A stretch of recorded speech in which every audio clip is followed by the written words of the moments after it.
Pak, sorry nih Pak nih mengganggu malam-malam nih Pak.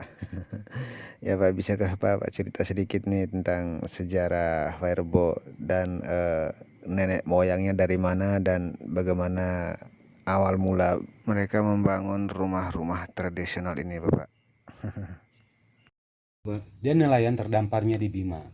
Dia tidak puas di Bima, dia nelayan lagi, turunnya di Werloka. Dia lama sebulan lagi di situ di Werloka.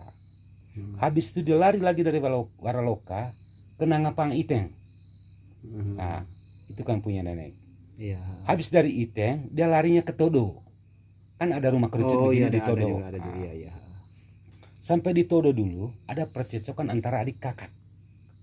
Nah, yang kakak yang kesini larinya dulu karena perkelahian, tidak baku aman lah antara adik dan kakak. Yang pintar itu kakak, yang lari ke sini kakak, larinya ke Modo Lembor. Iya. Nah, sampai di Modo dia pelihara babi. Nah, dia pelihara ini babi, dia beranak di kebun Lingkondara di sana, di kampungnya kebun kopi. Larinya mereka kasih abu dapur ini. Iya. Nah, mereka siram semua di badan, ikut itu babi. Akhirnya itu bapak tua ikut terus dengan babi ini. Padahal dekat ini kampung di kebun kopi sekarang ini. Nah, 12 ekor punya anak. Dia mau pulang tidak bisa, susah. Mau tidak mau dia tinggal di Lingkondara. Sampai di Lingkondara. Jauh dari sini. Dekat juga dari sini, dekat kebun. Tapi Modo itu lah jauh di Lembor. Oh iya, oh iya, iya. Nah, akhirnya dari situ dia lari dari Lingkondara ke Golopando di atas ini. Nah, dari Golopando ke Golodamu. Nah, dari Golodamu di situ dulu lama. Karena begitu tamu masuk, umpamanya masuk ke sini kan, habis makan malam tidur mati. Akhirnya kami punya nenek dulu takut. Iya. Takut kan? Takut karena apa? Kalau dituntut, kalau semuanya pedagang masuk begitu habis makan mati. Akhirnya dia lari ke sini lagi. Yang adik lari ke bawah ke Desa Lenda. Namanya Kampung Kondur. Iya, iya. Nah, yang lain lari ke sini, lari lagi ke Golopando. Nah, malam dia tidur, dia mimpi. Kamu jangan tinggal di sini, tinggal di bawah situ. Tunjukin tempat. Oh ya, ini Golopando ini di atas ini sedikit. Nah, oh, di atas situ tunjukin ke bawah sini. Tahu, kamu harus tinggal di bawah situ. Oh iya, iya. Akhirnya ditinggal di sini dulu, langsung menetap. Nah, Maaf Bapak, boleh tahu dulu nama nenek moyangnya Bapak siapa? Empomaro. Empomaro. Iya. Oh iya, iya. Namanya Empomaro. Keturunan Empomaro semua. Masih satu keturunan di sini. Iya. Iya. Namanya Empomaro. Maaf Bapak, saya potong sedikit. Tadi saya dengar juga di luar katanya keturunan Firebo ini kan dari Minang Bapak, Sumatera, betul kah? Maka yang kami pakai sekarang itu masih budaya Minang di kepala. Ini yang masih budaya Minang. Ini nenek yang bawa dulu, sapu namanya. Ini kan budaya Jawa. Iya, iya, iya. Ini kan masih budaya Jawa. Iya, iya. Minang.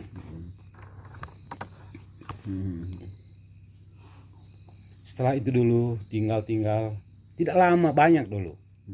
Tapi mereka bangun sebuah rumah kerucut. Rumah kerucut di rumah utama itu punya dapur dulu. Tapi sekarang tidak. Karena mereka dulu itu masih ya puluhan orang lah. Nah, habis itu ada perkembangan, dibangun jadi 7 rumah. Karena mereka 7 rumah itu hitungan 7 hari. Iya. Senin, Selasa, Rabu, Kamis, Jumat, Sabtu, Minggu. Berarti 7 hari itu 1 minggu. Iya, iya. Mereka tanam di sebuah rumah. Nah, mereka tanamkan rumah 7. Jadi makna ini tiang saja. Ini kan tiang utama kan ada 9. Iya. 1, 2, 3, 4, 5, 6, 7, 8 yang di tengah situ, 9 yang ada ujung sana. 9 tiang ini melambangkan perempuan. Dia kan hamil seorang bayi di dalam perutnya ada 9 bulan. Nah, ada 9 bulan. Lalu kalau dia melahirkan itu, kalau melahirkan normal, yang bulatan itu, ini kan, Iya, iya, iya. itu dia lambang. yang lahir tidak normal kan ke atas bulatannya, berarti kaki duluan. Begitu.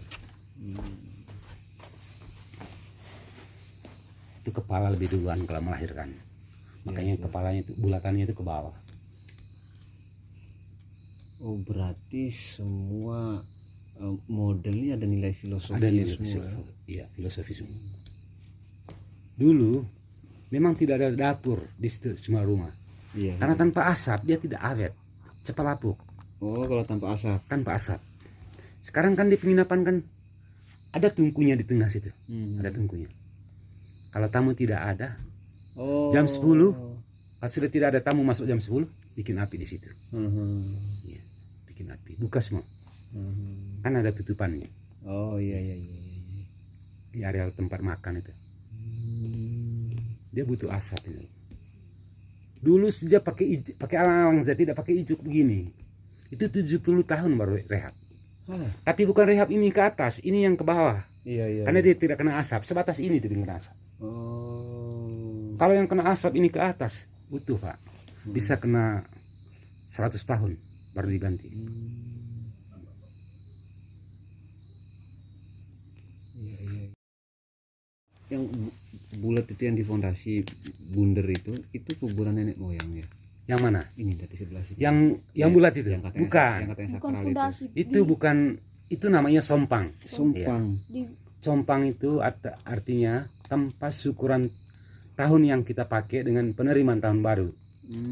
Artinya itu tempat ritual sajian itu Iya iya iya. untuk November.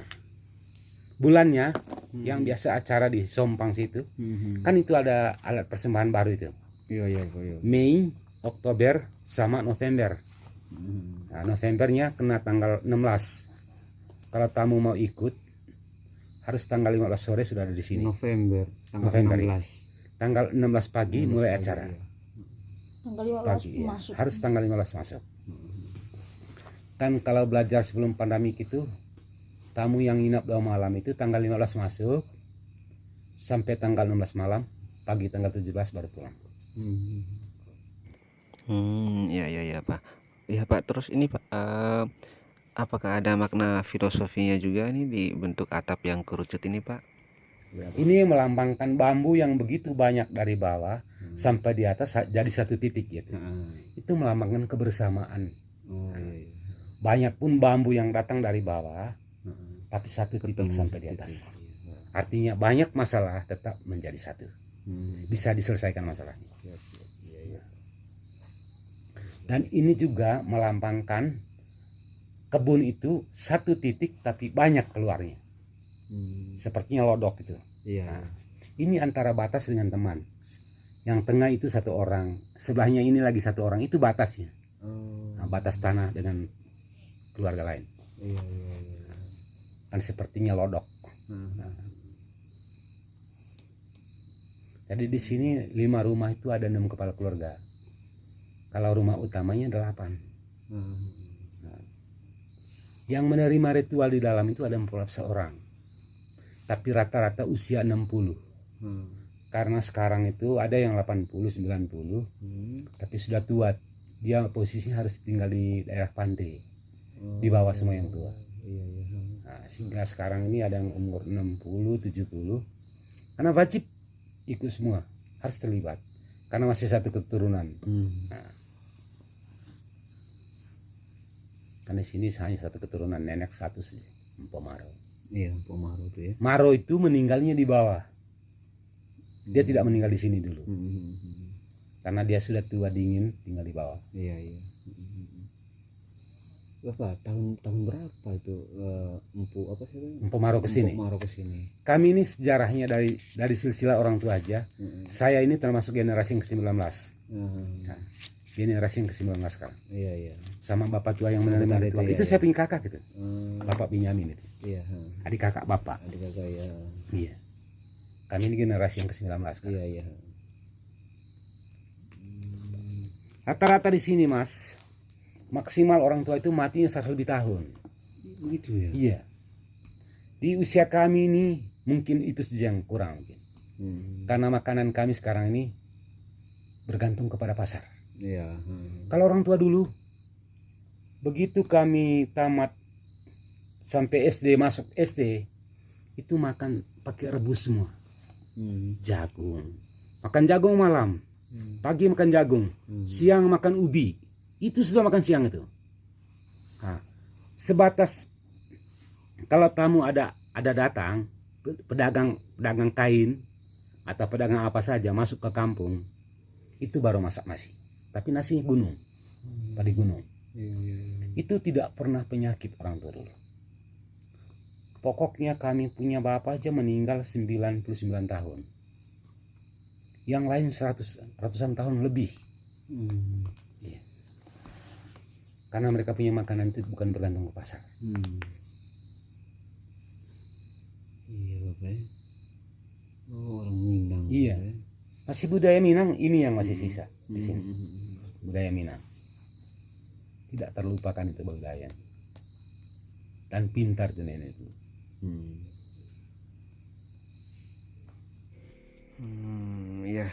Ya baik sudah Bapak. Terima kasih banyak nih Bapak sudah cerita banyak nih tentang sejarah Wairebo nih Pak.